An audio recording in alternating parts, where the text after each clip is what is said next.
এদেশে পরস্পরে দেখা হলে দেয় সালাম, এদেশে আমজনতার হৃদয় জুড়ে পাক কালাম। ঠিক কিনা বলেন?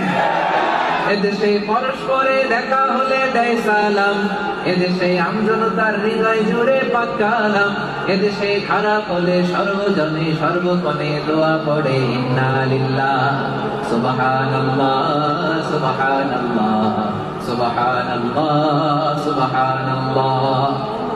এদেশে আজান শুনে সূর্য ওঠে শহর গ্রামে, এদেশে আজান শুনে সূর্য ডুবে সন্ধ্যা নামে। এদেশে সকল কাজে সবাই বলে বিসমিল্লাহ, এদেশে ভালো কিছু দেখে শুনে হাসি মুখে সবাই বলে মাশাআল্লাহ সুবহানাল্লাহ। সবাই পড়েন সুবহানাল্লাহ সুবহানাল্লাহ সুবহানাল্লাহ সুবহানাল্লাহ সুবহানাল্লাহ সুবহানাল্লাহ সুবহানাল্লাহ সুবহানাল্লাহ। এদেশের আসল পরিচয় ইসলাম। চিৎকার করে বলতে হবে, এদেশের আসল পরিচয় কি?